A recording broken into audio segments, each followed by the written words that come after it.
Hey everybody, Jay Petrie here, associate editor of Sherdog.com. I'm filling in tonight on Unleashed for our pal Ant Walker, who's taking care of some stuff off site. We love you, buddy. We hope you're back soon, and we look forward to talking with you next week or whenever you're able to talk with us again. But because Mr. Walker's not here today, we had to get not one but two Matts to combine to form Voltron with us today, and I don't think I'm going to do the Matt the Greater, Matt the Lesser, because, I'll leave that for Mr. Walker. But my pleasure to introduce my pal Matt Wells, Slip and Dip podcast, and all the other things he does. How you doing, Matt? Doing good, man. Doing good. How about yourself? How are you doing? I'm feeling all right. There was a sports game that happened the other day, and I enjoyed whatever happened, even though only like 18 people seemed to be happy besides Tampa that was on fire. But they were on fire before that, so it's okay. So joining us as well is our old pal, Matt Hunter. He Mixed Combat Radio is his baby, and he has a whole bunch of very interesting history shows. He has kind of gone off onto his own separate track to tell us the history. And I've actually learned a lot of things that I'm kind of sad that I didn't know in college. So Mr. Hunter, how you doing, pal? Well, first off, thank you for that introduction. That was probably the best introduction I've ever had on this show. And take some fucking lessons, man. Okay? It's not that hard to be nice to people. Of course, it's so great to be back on. I've always loved talking MMA with you guys. I always learned so much with you guys. You guys are far and away better minds when it comes to MMA than I am, so I always appreciate coming here and learning with you guys. Oh, wow. That's it's also lofty praise. I enjoy this environment. I'm glad we got this thing going for, I believe this is episode 73, and we couldn't do it without Mr. Benjamin Duffy, who's the senior editor of Sherdog.com, and I believe he is, as some refer to him, as the jack of all trades that has mastered pretty much all of them. How you doing, pal? I'm doing all right. It's always really nice of Ant to say that about me, but really it's just because I do graphic design and I write. I know two trades. That's it. But don't tell Ant. It's two more than a lot of people, but but at the same time, you think about all the things you do for Sherdog, the things that people don't know about, the behind the scenes stuff that, it makes some sense. And so I guess I'll get things started to give us our stat of the week. And the stat of the week is 3, which is courtesy of one Cory Sandhagen. What he did to Frankie Edgar with a flying knee knockout in 26 seconds, I believe, 26 or 28. Anyway, he is the third fighter in UFC history to hit both flying and spinning knockouts, because his last performance, he hit a spinning wheel kick on Marlon Moraes. So you don't see that very often. The only guys to do that are Izzy dos Santos in 2018 and Johnny Walker in 2019. So that's one heck of a guy. Those are exactly the two dudes you would expect to share that record with him. A guy whose nickname is Capoeira, so it's all spinning shit all the time, and then Johnny Walker, he's practically knocked himself out with flying celebrations in the wake of his fights. Now, I really want to talk about Sandhagen and that knockout, but I feel it's important to first start off with the main event of UFC Fight Night 184, UFC Vegas 18. I'm sure there are plenty of other Twitter hashtags that call this event because we're in the whole naming scheme thing. So I'll start with our swing or miss today. So Alexander Volkov knocked out Alistair Overeem in the second round, a couple nasty 1-2s, and suddenly this 240-pound, tall, lanky Russian now is built like a truck and hits like 1-2 and put away Alistair Overeem in a way that, we've seen him get knocked out, but that, I don't know, maybe it felt different to me. So swing or miss, and I guess I'll start with Matt Wells. Alexander Volkov will win the UFC heavyweight title one day. I'm going to go with a miss on that one because he hasn't proved that he can take care of a high level wrestler. Look what Curtis Blades did in the guy holding the belt right now is Stipe, and Stipe can do literally everything inside the cage. So if he needs to lean on his wrestling, that's what you're going to have to deal with Stipe. That's what he did to Francis Ngannou. So Volkov has very much proven that he has a hole in his game that he still has to go out there and prove that he has closed up. He looked damn good, but again, I take that performance with a grain of salt as well, because that's an Alistair Overeem that's a shell of himself. He's gone through all the different iterations of himself throughout his career. And he likes to give him his own nickname as well, from Ubereem to now it's like Ikanureem. And like I said, after that fight, it needs to be Retireem. So that's just where we're at. Whew. Man, that's harder than what I gave. I was going for like older Reem is where I went with because he's 40 now. But whew, man, wow. That's hard. Whew.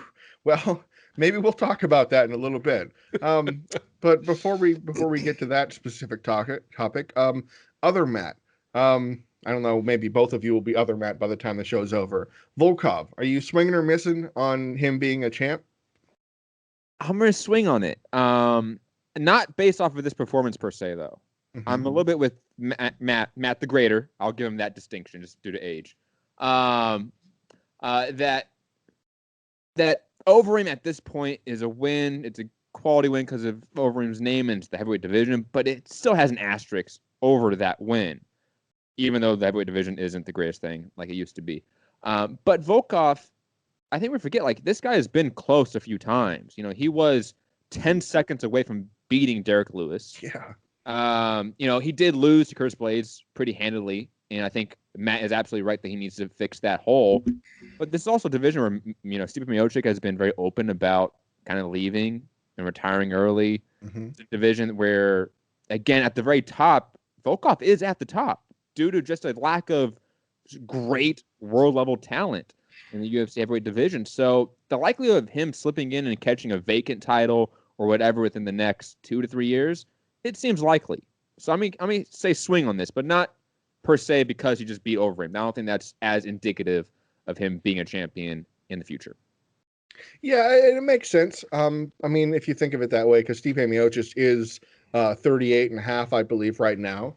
And you were right, Mr. Hunter, that he has said, I might not have a whole lot more miles left in the sport here. I've done what I need to do. I've defended the title more times than anybody. I avenged my only loss since what? I mean, he's avenged every loss in his career besides Stefan Struve, I believe. Yeah. And I don't believe we're going to see Stefan Struve getting to fight him for a title any day soon. I mean, that would be pretty strange if he skipped the line. Duffy, are you feeling the Volkov train rolling into the station because he is just 32? I mean, he's a baby when it comes to heavyweight. You don't have many like that. That's the only thing I was going to bring into this. It's hard for me to swing on him being a future champ when so much of it is dependent on stylistic matchups. Curtis Blades is the only other guy in the top 5 or 10 that's as young as he is, and he is always going to be a dreadful style matchup for him. But given that they're like 32 and 31 respectively, in the next 5 years, hell, in the next 8 years, each of these guys, barring terrible injury, has another 7 or 8 years that they could still be in this picture.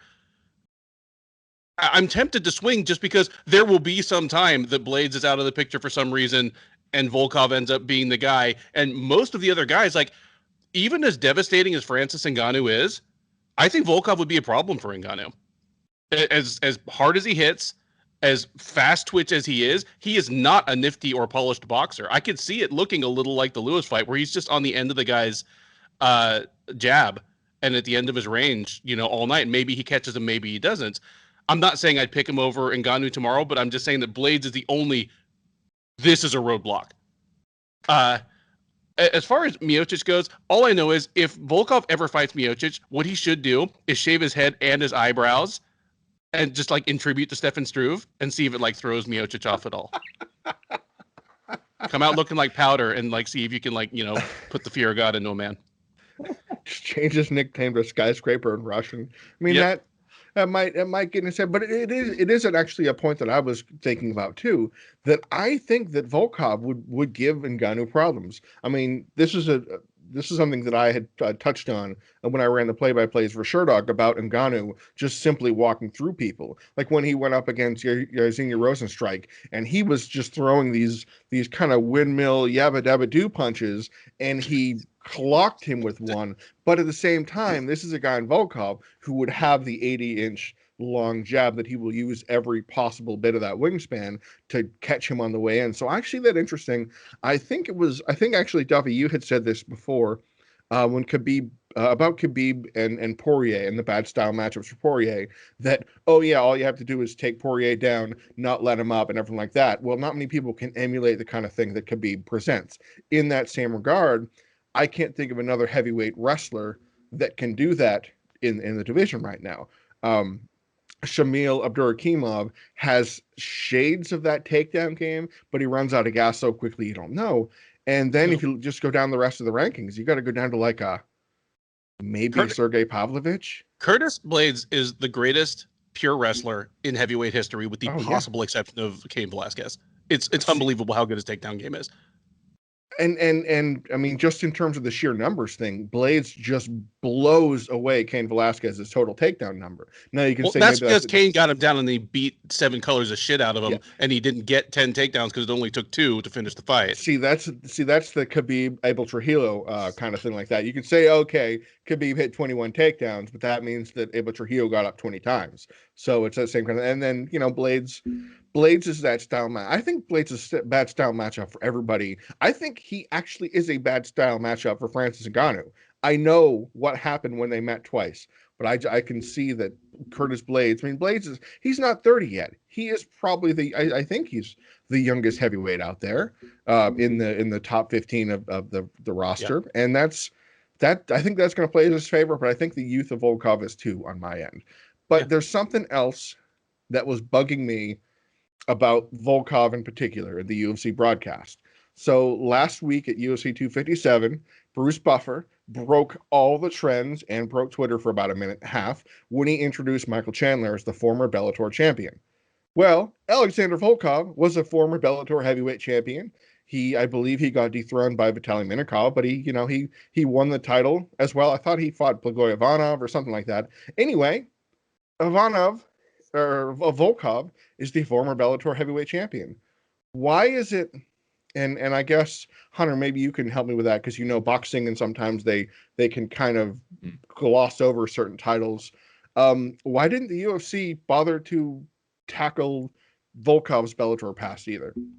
I think at that point in time, the UFC just didn't do it, period. Like, regardless of who it was. Like, even think about like when they folded like the WEC in, like Kid Yamamoto was talked about as like a superstar in Japan, but they never mentioned what promotions he fought in Japan. Yeah, they just said he was a superstar in Japan. Just some sort of generalized aspect, right? They've always sort of done this in some fashion. So I think it's a recent occurrence where they have been very open about this guy from Bellator, and I'll be honest, I don't know what to make of that.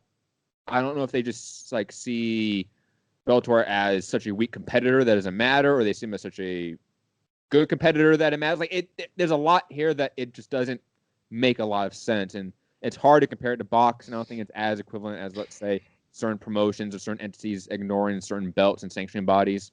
That's usually due to like money and business and them not wanting to pay sanctioning fees. We don't have that here, so I'm actually at a loss of words as to why the UFC isn't just more open about these co-promotion angles, so to speak, not necessarily actually co-promoting, but they take from LFA, they take from all these promotions, and they rarely mention them. And I think it'd be beneficial if they were to mention them. I don't know why they don't, though. And I don't know why they did it with Chandler. I don't know why he was the one where they broke that, barrier, so to speak. And that was something we talked about when that happened. I believe must have been last week, that the UFC may have been doing it to kind of make a point to be like, watch the Bellator best guy they had get smoked by our number 6 Australian guy with a funny last name. That they wanted to drop that, be like, yeah, your Bellator guy got clowned by a hooker, so they can easily drop that palm here. Duffy, is this more just that Chandler was a special moment, or is it that Bellator or the UFC doesn't want to make Bellator look good when Volkov excels? I think there's the cynical answer and the charitable answer, and I'll give both. We know which the one cynical answer they're going to give, though. Well, the cynical answer is that the UFC expected Chandler to lose to Hooker, and that was just their petty way of slapping Bellator, where they expected Volkov to win. And the last thing they wanted to do was, give that shine over one of their bigger names. The more charitable reason is that Volkov's Bellator tenure was a long time ago at this point. He was like 22 years old. The average UFC fan doesn't even know that he was a Bellator champ. So why even bring it up? Whereas Chandler was the name most associated with Bellator, their biggest homegrown star in his first fight out of that promotion. So I think it's probably a little of column A, a little of column B. Yeah, I mean that does make some sense. I mean, might as well mention that he was an M1 heavyweight champ at that point. Yeah. That's I know that the UFC is very keen on kind of cherry picking certain divisions and certain organizations, because they will. The UFC will talk about LFA, for example. They will throw out there he was the LFA middleweight champion. They did that for all the guys, Heinisch and Marcus Perez and Brendan Allen and all those guys in that little line. But the counter argument to that last part that you said, Duffy, about how long ago it was, I believe, and I've been watching him fight since the beginning, basically. They announced Clay Guida as the former Strikeforce champion, which happened 15 years ago. Did they announce Overeem as the former Strikeforce champion? I don't think so. That's your huge inconsistency right there. I don't former Strikeforce champs on the same card, and they announced one. I think you're right. I don't believe they did touch on that, because I know that the broadcast team has talked about Strikeforce. I think they may have said the word Dream, but they might not have said the rest of them. Like, they wouldn't say like K1 champion. They just said the kickboxing champion. Wells, what do you think? Is this just kind of throwing darts at the wall, and the UFC may or may not, depending on what happens? Is it just kind of random? No, I think Duffy hit it on the head. It's just so long ago that nobody really remembers that or knows that. And the recency thing with Chandler, and combine that with the antitrust lawsuit going on, they're going to be more willing to acknowledge other promotions in their existence. So, it's just one of those things. And I'm also not quite sure, like, I don't know if Volkov was even asked about this. Like, when Buffer like does his pre-fight little meet with the fighters, does he ask if he wants to be mentioned that, or does the UFC have any questioning about that? I would like to know what Volkov thinks. Like, does he care if he's mentioned as that or not? I mean, I would think not, because it was so long ago, and he's trying to become a UFC champion now. So I don't know. It's just one of those things. Yeah, it's something to pay attention to. I do think that the only chance we do hear it is when he does get into a title fight. That's the only possibility we may hear it, but even then, I doubt it. Maybe on like the kind of like sizzle reel preview things they do, they'll be like, he's won championships and other promotions, blah blah blah. Yeah, because they can drop the whole, he's a major champion in another promotion. They've done that for years. They did that for everybody that Fyodor Emelianenko, that the struggling to try and say the names, like Todd Grisham, trying to say Sakuraba, that whole mess, that trying to try and pay homage to the legacy, as well, also kind of tripping over them and say, yeah, we said it. But all right, okay, I'm good. I'm over. Go ahead. One last point on this. Yeah, it's funny because I remember the George St. Pierre Jake Shields promotion. Mm-hmm. And that was heavily built on Jake Shields' dominance in other promotions. Yeah. And I think that worked. It worked brilliantly with that fight. And for them to never go back to that just makes no sense to me. Like, there's so many occasions where that can benefit the promotion, and they just don't do it. It doesn't make... Again, it seems selfish and petty. It seems like petty business on the UFC side. Yeah, I mean... It is kind of petty. I mean, you think of other names the UFC has acquired in the past, like big champions, like Eddie Alvarez. I want to go back and Moraes listen to what they were saying about Eddie Alvarez ahead of his debut now. I don't believe they said anything besides champion of another organization. I believe that was their fallback. But I think of Moraes, and that makes me think of what I've been wanting to talk about since I brought up the stat of the week. I'm good with Overeem and Volkov. What Cory Sandhagen did with the knockout of Marlon Moraes, that spinning wheel kick, and then the deadening flying knee knockout of Frankie Edgar.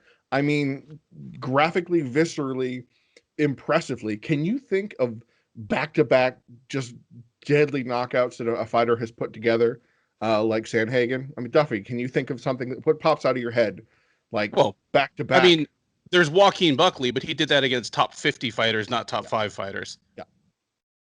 And you mentioned him before we started recording was Johnny Walker in terms of just like crazy knockouts back to back. But again, what Ben just said, like what Cory Sandhagen's doing against top world level competition, it's pretty crazy, especially since that wasn't ever him. Like he wasn't a guy that did this stuff before. You know, he's kind of a pretty run-the-mill, well-rounded fighter, but like he wasn't great in anything in particular. He was a good grappler, but he wasn't great in anything in particular. And now he's doing this stuff to like legends and great fighters. Like it just, I don't know what to make of it. I think it's amazing to see. And his whole like his promo, so to speak, after the fight, I thought was perfect too. His energy after the fight was perfect. I was blown away by it. Yeah, I mean that in itself, that was something I wish I had a way to shoehorn into the discussion. So I'm going to now because I think it's worthy of talking about.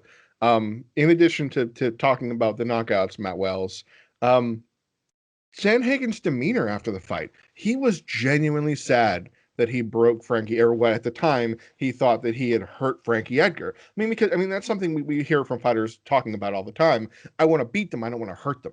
I don't want to cause them permanent damage. I want to beat them up. Every now and then you have like a Frank Mir that says something otherwise. But generally the fighters want to beat them, but not permanently disable them or knock them out so bad they forget last week or whatever like that.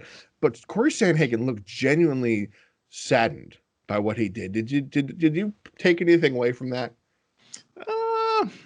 Not really. I thought it was just more of like, I liked it gave me like a badass demeanor type feel, like where it was like, man, I like that guy, but I just fucked him up, sort of thing. Like that's the vibe I got from him. He's like, man, I hate it for you, but I'm that dude now. Like, it was kind of like a little bit of both. And yeah, he really is that dude though. And I completely agree with Wells here. And at least there he had the presence of mind. He had the self-awareness to realize that he didn't have to cut some loud promo after that. The less said, almost, the better. Yeah. Like, what can you do to add to that? What can you do to make yourself look better in the wake of that, other than just being kind of matter-of-fact and classy, while at the same time not truly apologizing, just saying, I hate to see that happen to somebody that I've idolized, but hey, better him than me. Yes. This is the sport. That was important. It was perfect. It's not just that. He also had like an energy to him too. Like I've interviewed Cory Sandhagen before. He's a very calm guy, very relaxed guy. Yeah. He was intense after that knockout, like in his way, in his own way, in a very Cory Sandhagen way. And that worked for me. Like I'm excited to see him face the winner of Peter Yan and Aljamain Sterling. Like that is a fight that's a marquee fight for the UFC in my opinion. Even though it may not be a big fight, it's a marquee fight for me.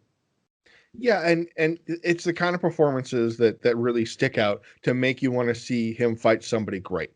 And the first thing that came to mind when I thought of big back-to-back knockouts, it wasn't about flying stuff. It wasn't about spinning stuff. It was just viscerally destructive knockouts. You go, oh my God. And the first thing that came to mind was a guy we talked about earlier in Ngannou, when he did that horrible thing to Andrei Arlovski and then pretty much toasted Alistair Overeem back to back. Those are that kind of knockout that makes you go, oh God. And then he fought Stipe afterwards. So there was that level also, that quality of opponent that made him fight for a title next. But you have to go to heavyweight killing machine to get that kind of thing that a bantamweight did in less than 30 seconds to a former lightweight champion.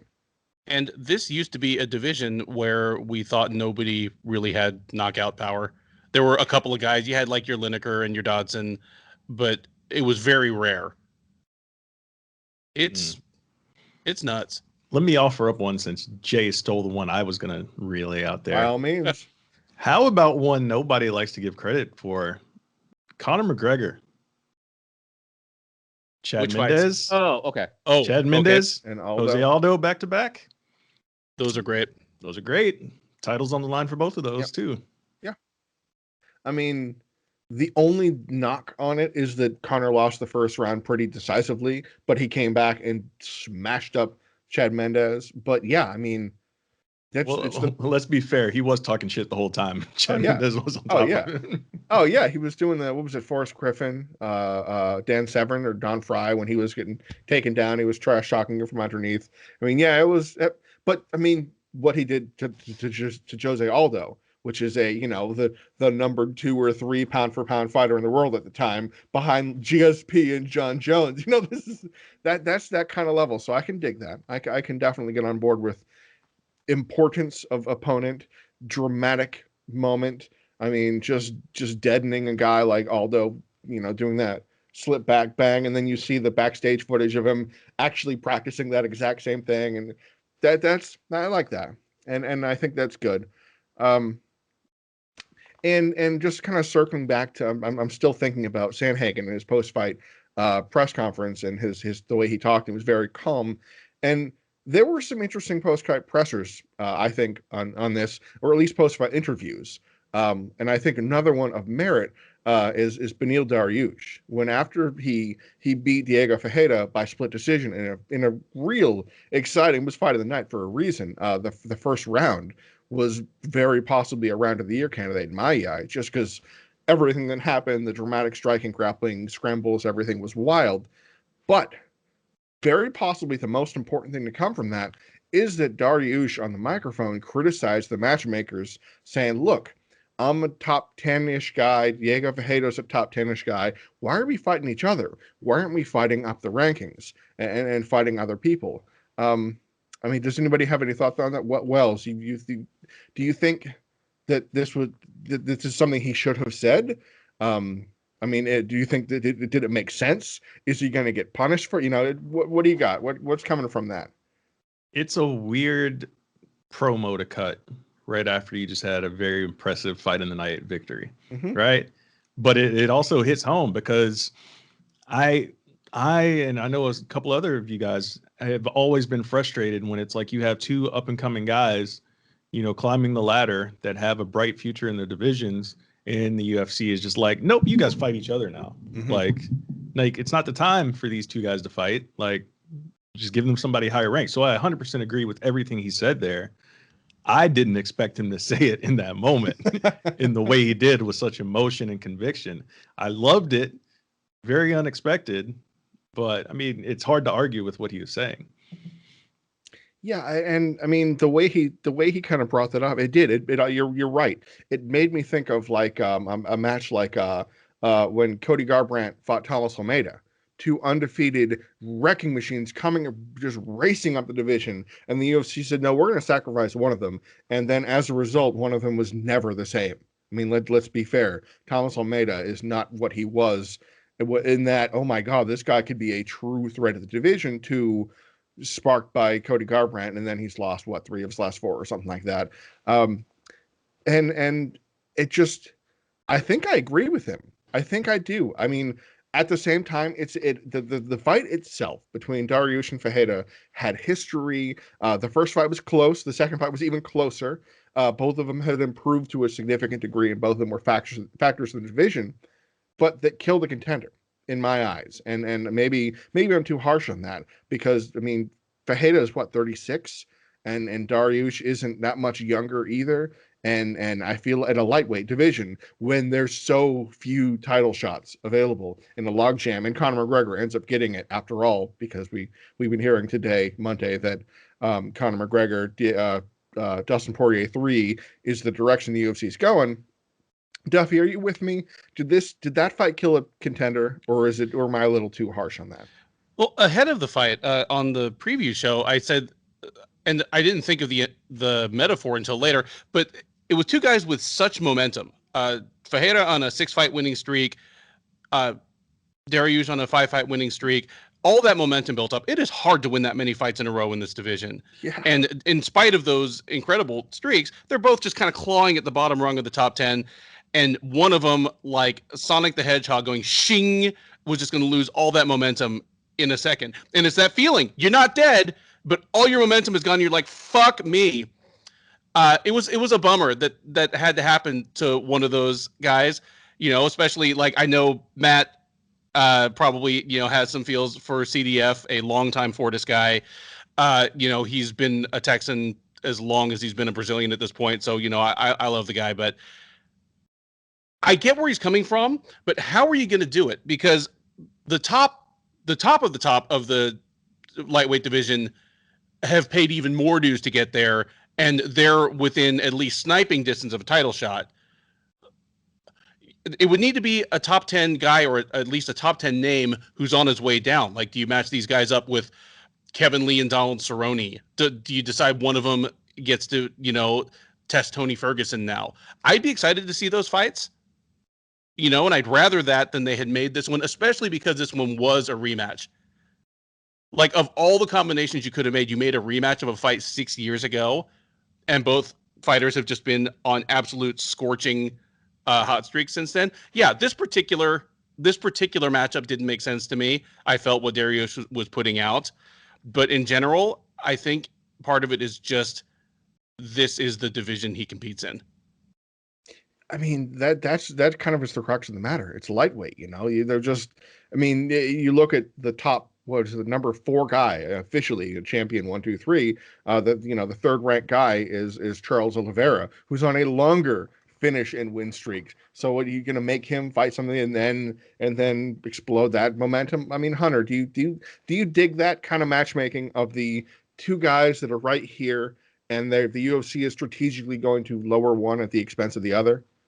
I think generally speaking, I agree with what you guys are saying. I think in this particular fight, I don't think that this is a example of that issue, to be quite honest. You brought up Cody Garbrandt and Thomas Almeida, which I think is a really good example of what you're talking about, that issue of, having two surging prospects, undefeated prospects, and you're killing one off. We've seen them do that in light heavyweight division quite a bit. So we've seen them do that, kill off prospects, kill off surging contenders. I don't know if Dariush and Ferreira actually fully fit that description. They've been around for quite a bit now. I feel like they are sort of perennial top 15-ish guys. Ben brought up Kevin Lee and other sort of names he can fight, like maybe a Tony Ferguson at the very top end off a loss, but that's most likely not going to happen unless they want to give Tony a real tune-up, in a sense, if we're being quite honest. So I understand the grievance from Dariush. I understand the grievance from you guys as well. I just don't know if this fight is the best example of that issue. I think both these guys are perennial top 15-ish guys, and they're always going to lose to that, top 7-ish, top 8, top 6 level lightweight. And we have to kind of understand that. They should be used far more as gatekeepers to the top 15. And just that's kind of their role and how I see them. All I'd offer up there is that I would have said all those same things about Charles Oliveira 18 months ago. That he's the guy that was never going to break through. Mm-hmm. As soon as he came up against the top of the top, it would show out and he'd drop one. And he hasn't yet. Now Dariush has won 6 in a row. And he's only 31. I mean, he's got a little of the premature grizzled thing going on. That's why I thought he was older. I can feel his struggle, but I mean, you're 32, so it makes sense. He's got time because he's 31, and his game doesn't run on fast twitch athleticism. Yeah, I'm frankly surprised that Carlos Diego Ferreira is as great as he is now at 36, because that's a division where speed kills. He's always been undersized for the division. Like Matt, I'm sure has been in the same room as the guy even more times than I have. He's the smallest top 15 lightweight I've ever seen. Frankie Edgar's about the only one that comes to mind. Well, and Frankie Edgar is a top 15 or a top 10 lightweight, 8 years ago. Yeah. It's ridiculous how much that's changed. Yeah. And I think to Matt's point, these aren't two guys that are necessarily guys that you expect to just shoot up the ladder and be in the title picture, with a win here, but they are veterans that were both hitting a stride. Yeah. And that's why it kind of sucked to see them have to clash here. My thing is that they don't need to have a trilogy fight. That's probably my bigger issue. They don't need to have a fight. No. We don't need the Sean Sherk fighting every 110 times thing in the UFC in the lightweight division. We don't need that anymore. There's so many options here. I want something fresh when it comes to top 15-ish names. I don't need to see trilogy fights. And it's kind of funny because I feel the you don't want to have the two rising big time prospects or whatever you want to call them. I mean, it's hard to call Beneil Dariush a prospect at this point with a 6-fight win streak over Drew Dober and Diego Ferreira now. But you know what's probably going to happen. He's probably going to fight like a Rafael dos Anjos type, which is a guy on a 1-fight win streak, I believe, an old name who could easily buck the system, and it almost would be worse. Like Cerrone fought Junior Dos Santos, who is a dangerous heavyweight still. I mean, he's on a losing streak, but this is an undefeated up and comer versus a grizzled name who has had more title shots than he wants. So, are you comfortable with that matchup instead? I don't know. I don't know if I really want to go down that rabbit hole because that's another half-hour discussion. But there is something I'm kind of chewing on about this event as a whole. Not Diego Ferreira in particular. He's still got a lot left in the tank. I mean, he's only 36, and he's on a one-fight skid over a top 10 guy. But there are some fighters who took some real damage. We talked about them: Overeem, Frankie, Edgar. That took some real damage, and they're getting older. And it was kind of that. It might have been that moment. You're like, oh, this is probably the end of the top 10 for this fighter. I might have felt like that. If you had to think of a fighter that would probably hang it up, or fighters that would probably hang it up after performances of this card, can you think of any that you'd be like, yeah, I can see Justin James packing it in, or what, maybe not him in particular, but a fighter going, okay, I'm out. Is there anybody that comes to mind? Open floor. I hope Overeem calls it more than anyone. I think Frankie Edgar is the most obvious where he's out of the picture, but I know Frankie's not going to hang it up right now. Like, there's no way he does. And I kind of lean that way with Overeem as well. I don't think he hangs it up, but I pray to God he does. Like, this guy has been in it for so long. And, I noticed, like, true casual fans watch the Saturday card because of Overeem, right? Because it had that semi-crossover appeal, right? And they were, like, devastated watching Overeem get beat up like this. Like, and I feel like we've had this happen quite a bit now. Like, I've just seen Overeem get beat up, not really looking like the same physique, same physical specimen, so to speak. I mean, the guy's packing a gut. Like, he doesn't need to be fighting. Like, he's good.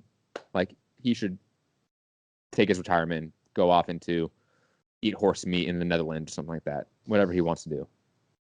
Yeah, I mean, Overeem in particular, Overeem, he made his debut in 98, I believe, and I feel like I should know that off the top of my head. 99, yeah, 99. And that's a long time. His pro MMA debut. This is a guy who was a kickboxer too, had some great K1 performances. 40 years young, has the most knockout losses in UFC history. That's kind of a dubious distinction to pick up, along with like the Frank Mirs and the Gabriel Gonzagas of the world. Duffy, you feeling like Overeem would be your guy, or would it be somebody like an Edgar or maybe a Johnson or somebody like that? If we're not talking about who we wish would retire, but who is most likely, it's not Edgar and it's not Overeem. Honestly, if you told me a week from now somebody from this card is going to retire, I'd go left field. It's someone like Martin Day, who's like 32 years old, has lost 4 straight, and he's like, okay, I don't have this anymore. I'm getting the snot beat out of me. I'm just going to go back to Hawaii and be a training partner for Max Holloway. And okay, one thing about Martin Day, I said on the Sherdog recap show, 4 fights in, I still don't see any one thing he does at a UFC level. And somebody from the chat he absolutely has UFC level hair, and I do have to give it up for that fade. It has been extremely clean every time. I don't know where he is finding socially distanced barbershops with that skill level, but he needs to tell me, because I'm hiding some serious struggle under my Combate Americas hat here. But aside from that, yeah, none of the big names are going to retire. Maybe if Clay Guida had lost. Yeah. But Clay Guida said in the lead up, I'll quit when this stops being fun. And it looked like he was having fun. Yeah. And it was one of his better performances in a year or two, honestly. Did you hear that he signed a new 4-fight deal with the UFC? Yeah, but I mean, all a new 4-fight deal with the UFC does is it guarantees he'll probably retire from the UFC rather than run over and be with his buddy Coker again in Bellator. That's why I believe Anderson Silva, they signed him to an 8-fight deal when he was like 42. They're like, okay, we want to make sure nothing crazy happens and you don't end up fighting Fedor and Ryzen. Well, maybe that might happen 2021 anyway. Wells, are you feeling anybody should say goodbye? Is that not are you not feeling that? How are you thinking on retirements here? I thought it should have been Clay Guida, even off the win. This is a guy who lost 2 in a row coming into that. His only win before that was DUI Penn. Yep. And the reason I say he should retire now is because of what he said after the fight. Obviously, it sounds good. No, I'm sorry. Did you say good. DUI Penn? Yes, it did. Yeah.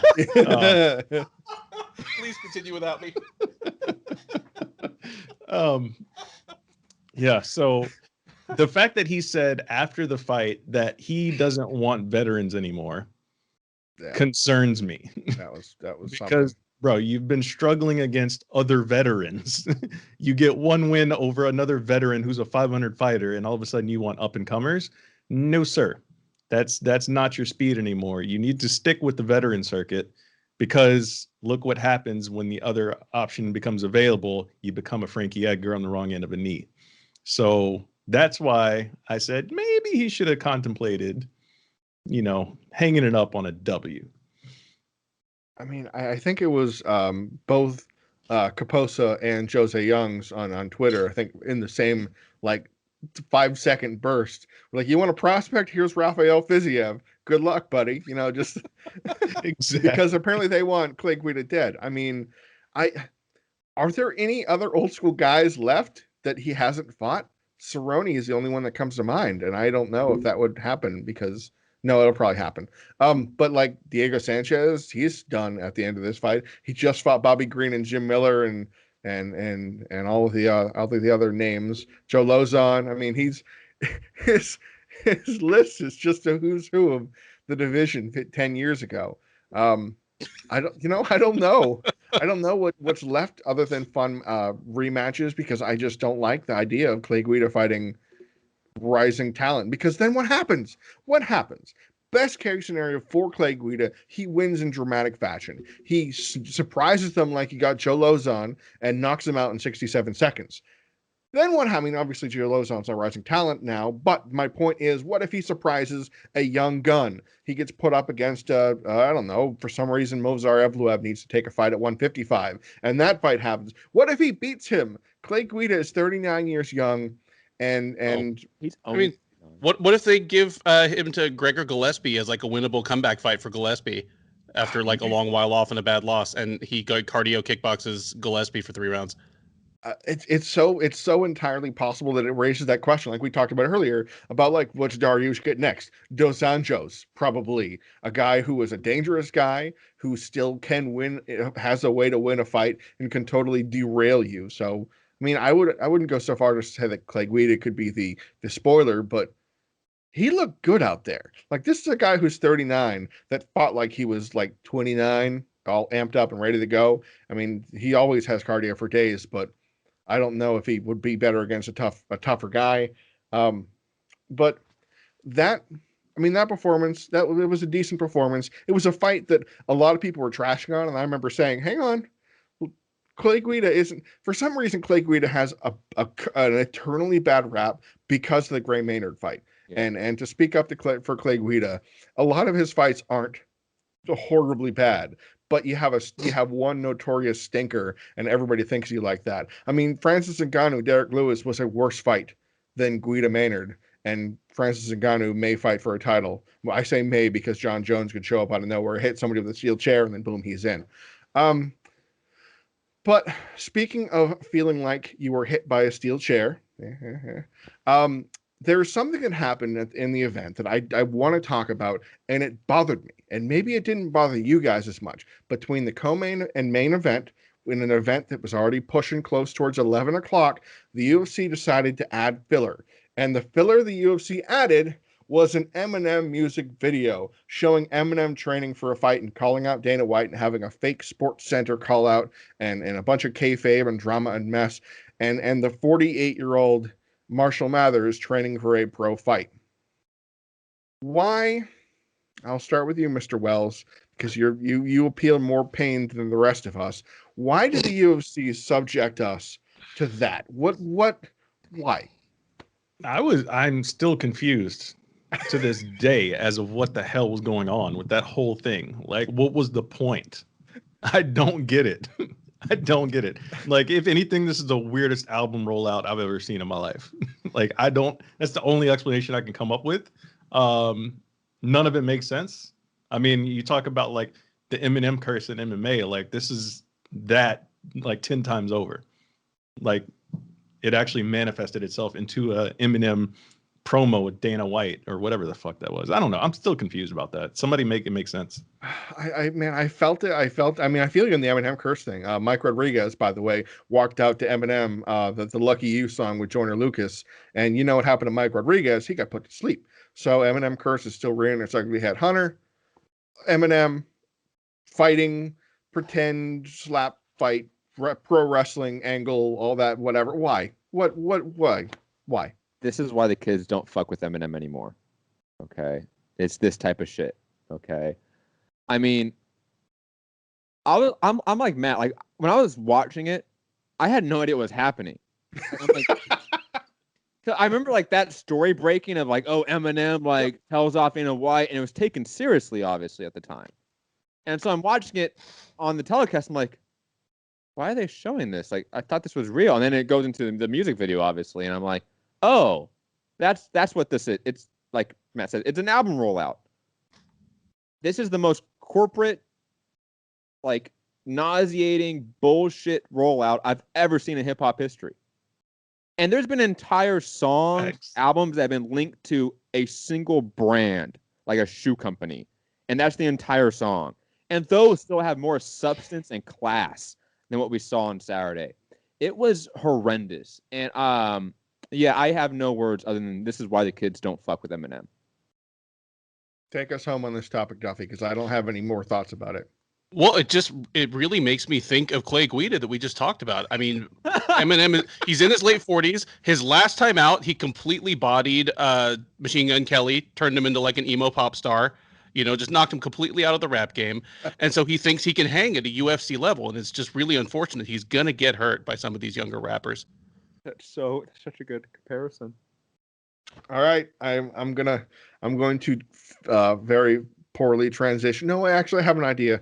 Because it was kind of like, it was very kayfabe and pro wrestling-ish, like the whole call out and the feud and the whole drama that was obviously fake. I mean, this is something that I had known about for a couple weeks now because it was the discussion and the controversy, and maybe I'm a little too tied to the Eminem community because of the studying the Eminem curse since 2012, but I don't want to digress further on that. But there was something else that happened this weekend, not related to the UFC, that had some of that just massive drama that didn't need to be there. It was drama for drama's sake. And why I'm talking about there is the glorious Bare Knuckle Fighting Championships Knucklemania event. Now, I believe you all watched the event from start to finish. I know Matt Hunter is a season ticket holder. So the Knucklemania event happened, which Paige VanZant headlined against a 500 boxer and 1-2 bare knuckle fighter, Britton Hart, and lost a clear-cut decision, and retired and unretired, and it was a very dramatic night, and there was a lot of mess going on. So I guess I'll just flat out, I know you watched it, Wells. I know we briefly touched on it on the Twitter. Did you enjoy the show? It was a glorious circus of ridiculousness. I mean, it had a little bit of everything. I'm talking from poor WWE like shoot promos to like referees not following the rules. It was all sorts of mess to actually like a decent fight sprinkled in here and there. I mean, the fact that Chris Leben and the Quentin Henry fight, the one that really caught my eye because Quentin Henry got 5 minutes to recover from a legal shot. Like, I was like, what the fuck is happening right now? Duffy, I know you watched it. I have firsthand knowledge of it. What? Yeah. Give me your feels. It reminded me why I stopped watching all the BK events because ultimately, there's just not enough of like the spicy bits to maintain interest. Like there was a little bit of decent boxing. There were a couple of like legitimately like kind of gruesome, knockouts and just fucked up grills. But not enough. And when you strip that away, or if you try to stretch it into a 12-fight card, you're just stuck with a bunch of poor boxing. And I mean, I'm pretty selective in the good boxing that I watch. So for me to take a significant chunk of my evening out to watch a lot of poor boxing, it just doesn't compute. Like there's nothing that happened there that makes me say I'm absolutely going to watch the next BKFC. Yeah, I mean, it went for a 12-fight card. It had pace issues, but it had some violence and it had some nonsense and it had a lot to it.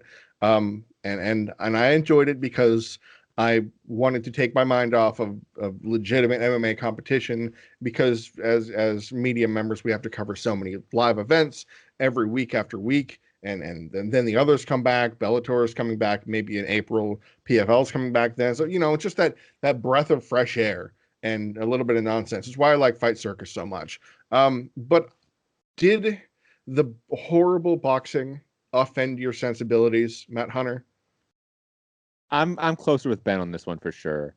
And largely for the reasons that he said, like this, for something that's supposed to be like a crazy like circus show, they try really hard to be serious and like be like a legitimate sporting event. And I think that does them a disservice actually. Because it wasn't the craziest fight card that night. We had the Barstool event that happened at the same time. And that's my, I'm not surprised Mr. Falcon, so I'll get into it later, of course. But this wasn't the craziest card even that night in terms of circus show, antics, right? So it's largely just bad boxing, people that are largely not athletic. And the only fight I really enjoyed was the Chris Leben one, to be honest. And that was largely because of the reactions of his opponent freaking out at just getting punched in the eye, I guess. Like, and even then, like, I don't think like at that like exchange he even got hit on that side of the face. So it was just a complete WWE shit show. What the fuck was up with that dude? Like he walks out looking like the MAGA Unabomber, like with his like white hoodie and his like mask. And then he takes the hood off and he's got like this 1991 James Hetfield mullet where it's just shaved bald on the sides and like all long in the back. Where did they find this guy? Where did they find these people? And he was by far probably the worst fighter there. He was terrible. It was so bad. No. Oh, no, I'm thinking of the Barstool one. Anyways, yeah, this was, again, crazy, but not crazy enough. It was violent, but not violent enough. And Paige VanZant was clearly a bad get for bare knuckle boxing. Other than the fact that, like, a lot of people watched it, it seems like a lot of us did pay attention, so maybe they made a lot of money on it. But she's clearly not going to, like, go far doing this. Like, what's the point? I feel like this was such a bad move for her other than the money. And if you're going to, like, try to make money in combat sports that isn't MMA, go to actual boxing, take, like, a year off and actually train a little bit. You're going to make more money doing that. I'm telling you, you're going to find, like, Matchroom with Eddie Hearn signing her up with a $1 million deal and actually, like, work and develop your skill. This is just a money grab on all parts. And it wasn't as entertaining as it should be. Well, if she was willing to work and develop her skills to make money, she'd still be in MMA. Oh man! Oh, what it could have been. And she's 20. She's what? She's 26 or so. So she's still got time to grow into her bare knuckle career. I didn't Well, it's really almost want to like dive she's into at a Paige. job fair. She did like Chopped. She did Dancing with the Stars. She did bare knuckle boxing. She's like, which of these things am I going to do for a living? She's probably going to need to figure out which one she is going to hook into, and by the success that she's gained so far, it seems like professional dancing or maybe cooking is her path. But hey, maybe we'll see her. The problem with what they're going to have to deal with at BKFC is she's got 3 more fights left. Did you see what she dropped? Did you see what she dropped today?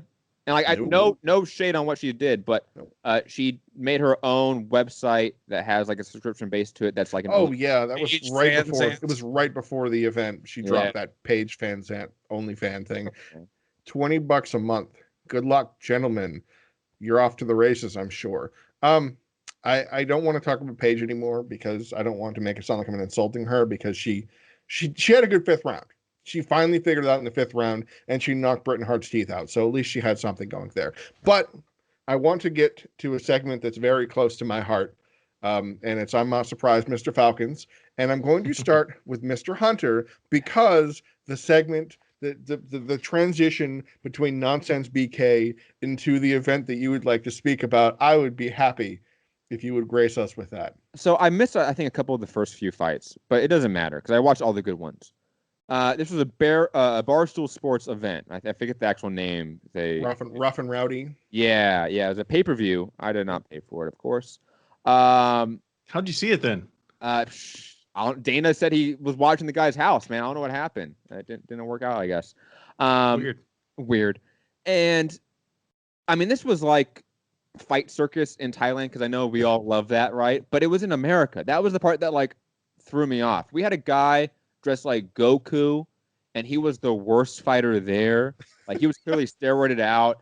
And I mean, God, guys, when he was the worst fighter there, like, anyone at the bare knuckle event is exponentially a better boxer than the guy that I saw dressed as Goku. We had a little person fight. I believe that's the politically correct term. And I didn't think that was legal in America, but apparently it is. And what else do we have? We had like multiple fights of like it's a heavyweight versus a lightweight. And obviously the main event was Jose Canseco versus a intern at Barstool. And Jose Canseco clearly took a dive and made $1 million off the event. So, I mean, it was just fantastic. Like, in terms of just pure shit show, like, it was golden. Like, it was Fight Circus in America. Like, it reminded me, oh my God, there was a guy in jeans and, like, Skechers, guys. Like, it was like watching a Midwest show back in the day, like in the mid-2000s, right? That TJ used to talk about all the time. And then, like, Fight Circus in Thailand mixed with Barstool Sports bullshit. Like, it was just the best thing this weekend, clearly. I'm not surprised it was a shit show because it's Barstool Sports. I don't know if I want to follow it with something, but I guess, Matt Wells, you're going to have to follow it with something. What do you got? What were you not surprised or ironically surprised about this weekend? I'm going to have to bring it back to the UFC card for a second here because my colleagues over at the Body Lock, Drake Riggs and Patrick Auger, they were discussing, and, I had the same thoughts of them about, how the main event was going to play out, and it determined, how Overeem would approach it. And I guess the least surprising thing for me, and one of the main points that, we kept bringing up was how quick or how often would he go to that defensive shell against the fence, where he just covers up and just lets his opponent tee off on him for whatever reason. And it took him all of 8 seconds to do that in this fight. 8 seconds. When he went to it that quickly, I was like, he's not winning this fight. There's no way in hell he's winning this fight. I don't care if that's a big cage, small cage, whatever have you. You don't get in that position that early into a fight, no matter who you are. And at the same time, Volkov kind of surprised me as well in those moments because he just kept trying to split the guard instead of just like winging shot hooks to the body or something. Because Overeem never returns punches in that when he does that. He goes to it and then he waits till you're done and then he'll try to circle away. He never returns fire out of that position. I don't know why Volkov didn't throw more to the body in that spot, but obviously it didn't matter. He won the fight anyways. But the fact that Overeem went to that so quickly says so much to me about him. Like I said, call back to the beginning of the show, retire Reem. That's where I'm at with him. Whew. Yeah, I mean, the way he kind of presented himself was that I kept waiting for the counter left hand that never came. And I was just sitting there going, come on, this you could actually land. And he did. He landed one, I think, and it marked up Volkov pretty darn solidly. Duffy, what was your I'm not surprised Mr. Falcons moment this week? Well, back in the news, actually just a couple hours ago, as of when we're recording this on Monday evening, Daniel Straus, a former Bellator star, two-time featherweight champion, was arrested in South Florida on charges of aggravated battery with a deadly weapon. And he's being held on $100,000 bond, which his attorney said for some former fighter of his means, $100,000 bond is essentially being held on no bond. Like, Straus isn't going anywhere. It's a sad story. It's an alarming story. On some levels, it is not a surprising story. Daniel Straus was a convicted felon who had done several years in the penitentiary before his fight career. in the middle of his fight career, practically in his prime. He had a very highly publicized arrest for a vehicular stop that turned up drugs in his car. Yeah, and I don't believe that ever ended up going to court, but you know, it was a big mess at the time. And here in 2021, we have this. I don't want to like go in too hard on the jokes here because, for one thing, the details are just barely coming down. It appears that the other person involved might be someone known to him, like or a current or former domestic partner. That's sad and alarming. I mean, the only thing I'll offer up is that having watched basically all of his professional fights, it is always surprising to me that his personal life is this exciting. But that's about like I'll throw up in the joke department. Like Daniel Straus in trouble with the law again, and in the past, I don't think he's probably gotten a very fair shake from the law. So I don't know, what will come out in this case. I certainly hope he is not guilty of the things that he's accused of here. Yeah, that's a tough story. I'm very curious how it's going to unfold because it's, from what it sounds like from the details, it's not going to be something we're going to enjoy. Speaking of things that we're not going to enjoy, my segment, I'm not surprised, Mr. Falcons. I shouldn't be surprised at this point. And here we go again. It's like I keep sticking my hand in the fire and not remembering it burns. One championship just can't get out of its own way, or maybe this is actually 2019 that one championship couldn't get out of its own way. But judging by the pandemic conditions, I don't think when the 2020 numbers come out, it's going to look more rosy. One championship, a financial report came out about the 2019 numbers. Now, one championship, the organization in Southeast Asia, has often, for years, posted very heavy losses. Unusual, something called the barter transaction, which has actually never been quantified, and a bunch of arrangements and broadcast deals and revenue streams that aren't sure where they come from. There's a lot of question marks on these financial documents. And this particular series that came out, one championship in 2019 posted $100 million American loss. Maybe the numbers are stark. Now, this is way more than before. Now, one championship also increased its revenue, but it still, at this point, posted $100 million loss. Now, I believe that is the fifth year in a row they have posted ridiculous losses, despite putting up information that they've been raising money and putting in capital and adding this and adding that. And don't worry, we laid off a third of our workforce, which turned out to be about 50%. And many of my contacts at one championship no longer work there, which I feel for them. And the response was pretty quiet from all I heard, but the story gained or caught traction. It was going around Singapore on major newspapers. This is the story that one championship hasn't, to my knowledge, gotten in front of. And how the hell is this company still going? Like, you couldn't try and lose that much money. And here it's like this. It feels like maybe that the Chatri is like trying to reenact his version of Brewster's Millions or something. That if he loses enough money, he can gain 500 million at the end of this task. Because oh my God, how, why? There's so many questions, and they're questions we will never get the answer to. So that is my I'm not surprised, Mr. Falcon segment. I feel like now is the time that we should dive into a fun time where I will now be the one to flex my authority on all y'all in the speed bag. And I think since we have the three of us, three guests that is, we will do the round robin. So 1, 2, 3. I'll time it for 30 seconds and then time you all out. And we'll start with the first question. And I'll very politely interrupt you after you've gone over your time, should you go over your time. So the first question, Donald Cerrone, Diego Sanchez. This is a matchup that has been announced. Is that the right fight for both these men? And if that's the case, is it a double retirement match? Ben, go ahead. I don't think it's the right matchup. I think Cerrone is faded, but Sanchez is gone. I'm kind of surprised. So unless this is a winnable retirement matchup that Cerrone wanted. Matt Hunter, what do you got for me, pal? Diego Sanchez, Donald Cerrone. I like it. I think it's a fine retirement fight for both of them. Who cares? They both should be retired. Ding, Matt Wells, what do you got? Hate it. They both need to just hang it up.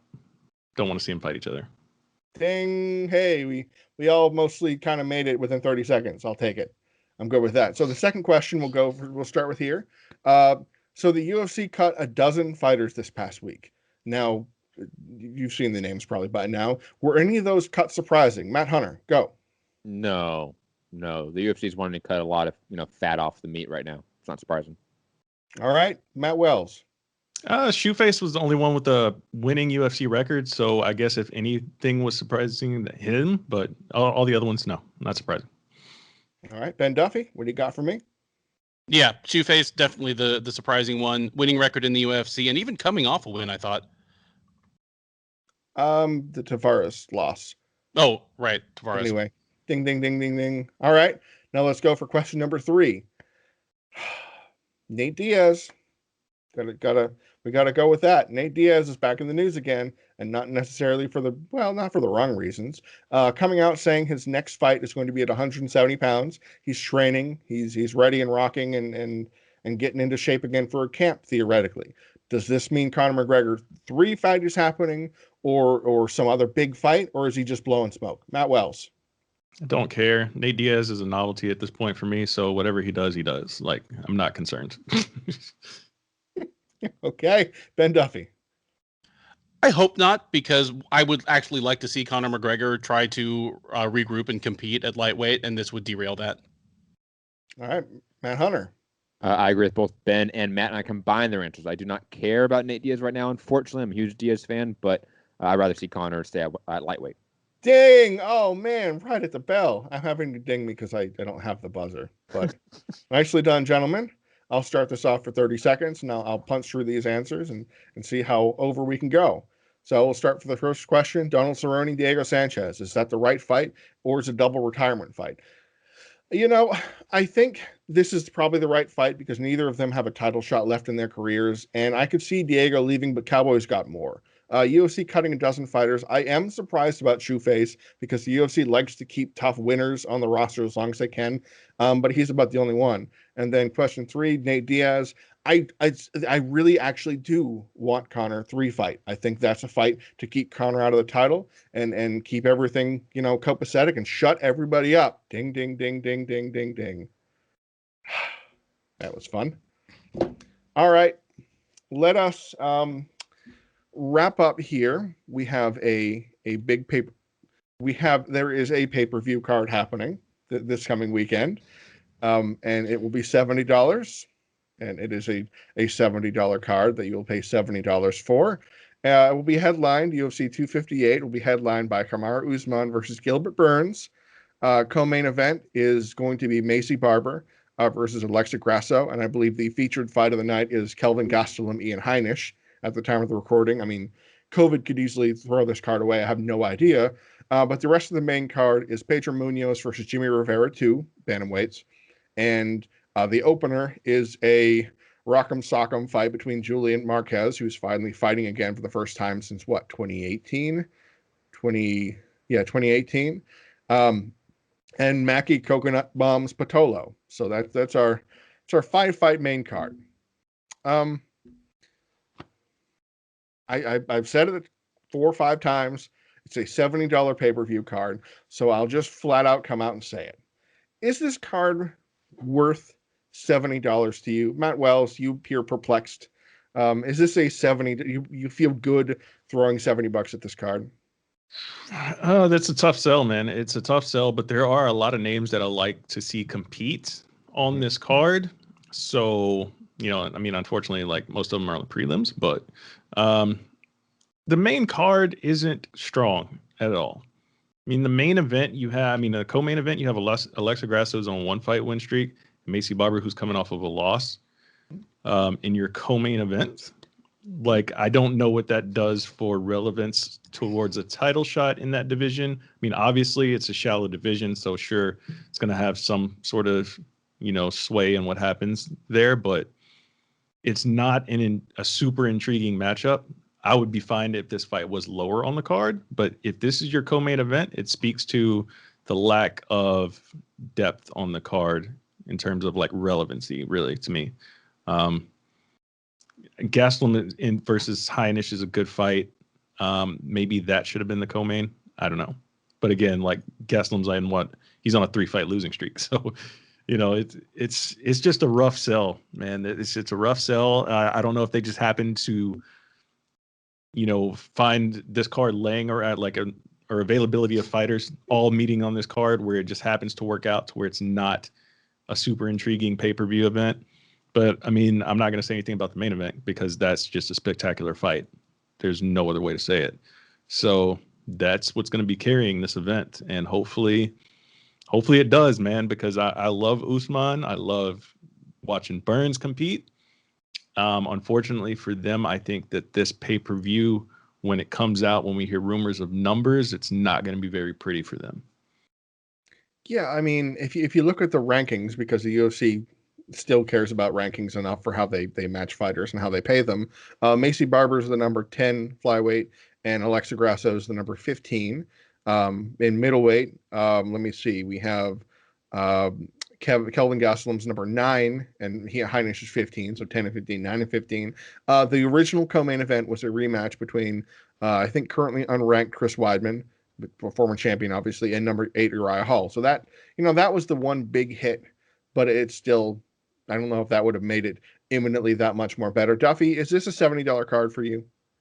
No, I try to give credit where credit is due and not just be relentlessly negative about the UFC's offerings. Sure. And because of that, last week I said that the upcoming fight card was one of the richest like free cable cards they'd put on in a while. Yeah. The flip side of that is that south of the main event, that card was superior to this one in every way. Like, in terms of divisional relevance. We ended up with a 6-fight main card with 8 ranked fighters on it. That's unheard of for a fight night card, and it's actually better than this card that we're watching tonight, even though there's a title fight at the top of it. It's just really strange. Barber versus Grasso in the co-main event, you could argue that Robertson versus Maverick, which is currently set to be the curtain jerker, is just as good and just as relevant to fight. Yeah. Yeah. You know what?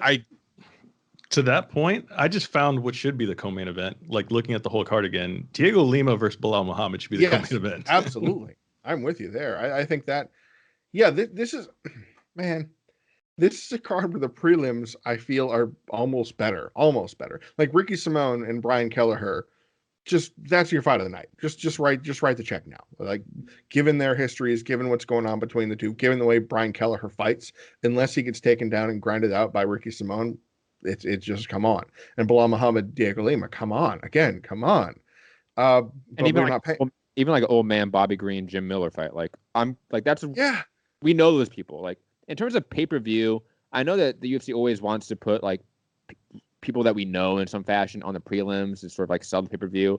Yeah. That never makes sense to me. Like the $70 pay-per-view should be the best fights on that card because that's what you're paying for.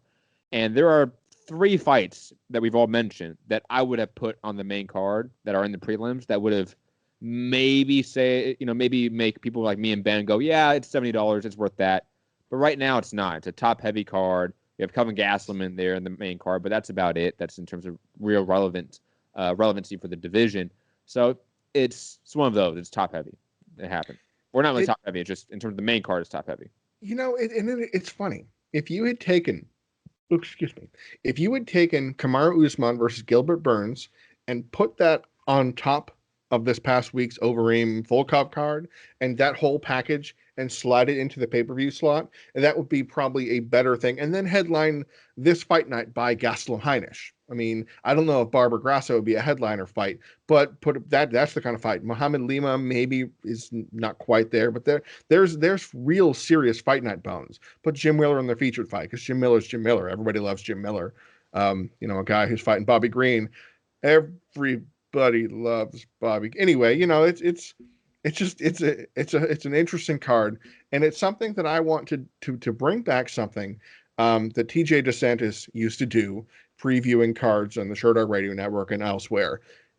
What if you assigned dollar values to these fights, the top 5 fights because those are ones you're paying for. What would this card be worth to you, Duffy? I know that you're very familiar with this. What is your dollar amount for the main card? Usman Burns is huge to me. Like that alone, like they could just put that fight on pay-per-view and I'd pay $30 for it. Okay. Just put nothing at all ahead of it, or put things that I don't have to watch ahead of it. Really, almost nothing else on the card is worth particularly good amounts, like particularly significant amounts of money. I would say like 20. You know, like a fight between two guys outside the top 15 that may be exciting. Like that's the minimum expected. That's the shit I should get like for free. That's the basket of bread that comes with my steak. You know, is what I think of. I mean, it's kind of rare for a UFC card these days to have more than one fight that I would actively pay money for just to see that one fight. You know, the rest of it is just filling up on bread. Yeah, I mean, man, that's yeah. I can go on board with that. Matt Wells, give me some dollar numbers. What are you thinking for what would you pay? Like, okay, I could pay this dollar amount and would have no issue with it. For me, I'd pay 50 for it, because again, like there's when I consider like what I'm paying for, like I consider the card as a whole, right? Mm-hmm. Not just the main, because I mean, for me, it's the whole experience, since I always watch from the curtain jerker all the way till the end. So sure. For me, it's like the whole experience. So I consider that. And like I said, there's a lot of names on this card that I enjoy watching, even though that these particular matchups of who they're facing might not necessarily mean a lot for, you know, where they are in the division and everything like that. But there's just a lot of names that, you know, we're familiar with. And yeah, let's see what they do this time out. I mean, again, it doesn't amount to a stellar card by any means, but you know, like you guys said, man, this is outside of the main event. This is a solid fight night card, but pay-per-view, it's a tough sell, but you know, I'd pay 50 and feel comfortable. Okay. I don't know why we have it with the next pay-per-view 3 title fights. Yeah. This one just 1. Like I just it doesn't make sense to me. And plus, like, it's March 6th. Like, who gives a fuck about that date? Like, that doesn't matter. So why have 3 title fights on that loaded pay-per-view? Just move one of them here, and you're probably gonna get at least another 100,000 buys. Yeah, it's something I have been fighting with to try and rationalize and put together how the UFC will overstack cards at the expense of others, because I won't be able to figure that out, because I'm approaching it from a logical perspective, from okay, I understand if you want to load this card up because you're hoping that the combined value of these will draw a bigger number than the average of these two. You know, the hope is that each of them does 500,000, or this one does 400,000, and this one does 800,000. Well, 1.2 is better than a flat 1. Okay, I can see that, but 259, if we want to look ahead, and we'll be sure to break this card down in a lot more time and value, I guess. It's got the light heavyweight title fight with the middleweight champion moving up. It's got Amanda Nunes defending her featherweight belt, and it's got a very highly anticipated bantamweight fight. And then the main card is Dominic Cruz and Casey Kenny. Everybody loves Casey Kenny these days. And no big deal. The main card openers, Thiago Santos and Alexander Rakic. Compare that to Julian Marquez, Maki Pitolo. I see the theory, the pattern behind it, in that the first fight of the card is the action-packed banger. It's the casual delight to hear about it, to get text message from somebody that go, oh my God, this first fight is awesome. You should buy the pay-per-view. That's the theory. But I don't know if that holds up from a statistical standpoint, because, I mean, if you Marquez, Pitolo, Santos, Rakic, it just, you know, levels here. You can't see my hand because it's off the camera, and that's kind of the point. It's funny because 258, I think I'm probably with Duffy here. The main event is the money fight. You know, you could pay $30 for that fight and not feel funny about it. Just to watch that fight. If that were the fight on the pay-per-view and you buy that, that's it. I could live with that. And then you look at the Barbara Grasso, Gasol Mahanes, Munoz Rivera, and somehow did some fuzzy math and made them each worth about $250 a piece. Okay, $40. I can get that. But $70 for people that aren't crazy like us. Like, again, to the audience, our lovely faithful listeners, however many of you there are, you're just as crazy as we are because you're watching this show, which means you'll be watching this event. So that doesn't quite have the same appeal because the UFC is trying to market to the people that heard about the Conor fight and want to keep it rolling. And it's what a dramatic change in quality in the whole thing. Because Usman Burns is spectacular. A friend of mine I grew up with reached out to me the other day to talk about Usman Burns because of the interesting style matchup presents and how much fun it's going to be, which I do like the anecdotal gauging of how interesting a card's going to be as to how many people that aren't interested in fights hit me up because they know I am in the fight game. This card, it's going to happen, and we're going to let it happen. And unless the buying populace as a whole decides to say no and stand up to the UFC and say, nah, dog, we're going to get cards like these where it's going to be, please excuse me, Matt Hunter, a boxing model pay-per-view event, a big ultra fight that you're really interested in, title fight. You're in the boxing community and you might take offense to it. A very important, very interesting fight. And then an undercard that you're still paying for that you go, okay, all right, come on, wrap it up. When are they walking out? Which is the feel that I get from a lot of big boxing events. Hunter, please, you have 3 minutes for a rebuttal, sir. No, I think you're I think you're somewhat right. I think largely the idea of like a consumer backlash doesn't exist right now with the ESPN deal. Like any consumer backlash will not be felt by the UFC. That's just the reality of that deal in particular. In regards to the weakening of UFC cards, pay-per-views, I think it's happened for some time now. Like I think it's been a while now where we've had like 3 or 4 big pay-per-views a year, and the rest are kind of like this. Where, they're good for us hardcores. We can find something in it always, but it's still only going to hit that baseline number. And Kamaru Usman, I think in terms of what he did with Colby Covington, that was a very significant pay-per-view in terms of buys, from what I remember. And in terms of what Matt says about what we can hear after the weekend in terms of numbers, if it's a big pay-per-view and it does well, we will hear numbers. But as we know with this new ESPN deal, if it does bad, we never hear a goddamn thing. Good point. So if it does under 1 million buys or under 800,000, we're not going to hear a word from anyone. That's not necessarily true. What we'll hear is Dana White saying ESPN execs are very happy. That's his new go-to. He never says that the numbers are bad or anything like that. He always says, everybody's happy. I mean, I know that we're running a little long here, but I'll just throw out one little conspiracy theory. Yes, cards obviously have thinned, but I think that when Kamaru Usman beat Tyron Woodley for the title, he also took from him the mantle of UFC champ that gets no down card support from the organization. You look at Tyron Woodley's title run, his title defenses, and he was either the booster for a John Jones card, or, I mean, UFC 209, when he had his rematch with Stephen Thompson. So rematching a fantastic fight. This had every possibility of being, Tyron Woodley's breakthrough card as a box office star. The co-main event, anyone off the top of your head? Oh, Lando, right? David Tamer versus Lando Venata. That's Next one down, Daniel Kelly versus fault, versus the corpse of Rashad Evans. Like, not his fault though. Habib couldn't make it to the scale.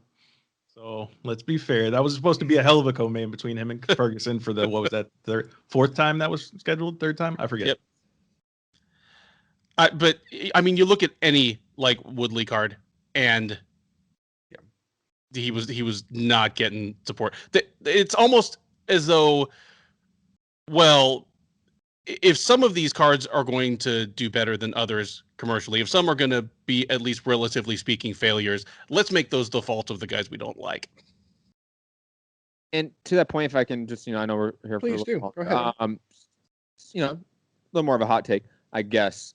We know that Dana White struggles with promoting people of color, whether it's Brazilian fighters, whether it's African Americans, whether it's African fighters. Like, we know that Dana White struggles with that. We know the UFC greatly struggles with that. My only hang up on that is that I do kind of lean towards Ben and the conspiracy of like, yeah, Dana White's not going to go out of his way to promote Kamaru Usman for a litany of reasons that I think are very obvious and evident. But we also know that Kamaru Usman has kind of gone down the MAGA route lately. So I don't know long term, can Kamaru Usman like bridge that gap, so to speak? But I don't know. It's interesting to see that tactic happen because Tyron Woodley was a very outspoken activist outside of the sport when it came to focusing in other areas. Yep. Kamaru Usman has tread that line at times in a lot of ways, but he's also again gone to Donald Trump rallies. So it's a very Candace Owens called him a bitch this week, so apparently he hasn't gone far enough. I guess then I can put a. I'm just here to report the news. Hey man, you got me there. But circling back to well, first of all, it's Black History Month, and I know that the UFC holds it in very high regard because they said that it was happening. But you know, the UFC does have that kind of issue understacking these events. I'm trying to keep it together, guys. The Ultimate Fighting Championship. We own a calendar. I mean, you think of the very first pay-per-view event of 2020, which was Conor versus Cowboy. The co-main event was Holly versus Raquel Pennington 2. Okay, all right, fine. Then Alexia Oleinik, Maurice Green, Brian Kelleher, Ode Osborne, and Diego Ferreira, Anthony Pettis. So you can see this kind of, you know, Diego Ferreira, Anthony Pettis probably should have been the co-main event, but even if not, that wouldn't have, you know, boosted it that much because the UFC can tend to hope that Conor sells and not have to worry about the rest in a what I call the boxing style. And I don't think that the UFC is up there. It's weird. The UFC is stacking the card like it was a Conor card and not giving him any other drawing names. Because seriously, who was the biggest draw on this card outside of Kamaru Usman, who is not a draw? There isn't one. Like Jim Miller might be the biggest, most name-worthy guy besides maybe Kelvin Gastelum, but that's not. People have forgotten of that fight with Israel Adesanya. And you know, maybe again, I don't really believe this, but give him some charity, I guess. Maybe the thinking that Kamaru Usman has transcended a little bit. Like he has done some decent numbers on pay-per-view already with Colby Covington and Tyron Woodley. Like we know that Jorge Masvidal as well. Like he's done some decent pay-per-views in terms of drawing power. However, that'd only be really accurate if they believe that if we saw them promote this like he is now a star. Like if we saw them add an entire promo package around this event with Black History Month, because come on, it's a corporate brand thing nowadays. You can do that easily. Every company does that when they don't care about neocolonialism. So you can do this. It's not hard, UFC, but they choose not to. Like it seems like a active choice and not promote a very easy fighter to promote. Kamaru Usman is not a hard fighter to promote anymore. That is a really good point for several. There's several points you wanted to hit on, but I don't want to touch on some of them because I'm not the person to talk on those points. But I will say there is a missed avenue that they could approach in this, that he is the Jorge Masvidal slayer.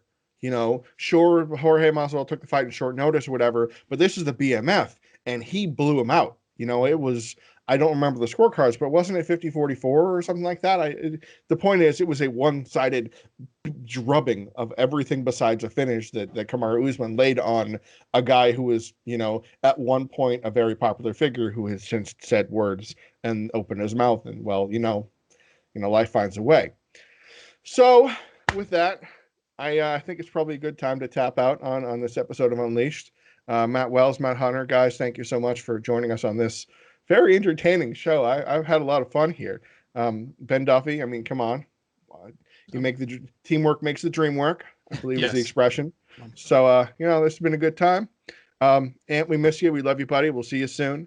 And to everybody watching, thank you for joining us. Tell a friend to tell 10 more friends when you hit that like and subscribe button, because we'd like to, you know, grow and preach the gospel of how ridiculous some of these choices are. With that, I don't have a good sign-off line, and I don't want to try and rip off Ant Walker, so I'll say we'll see you guys next week. Thanks for watching.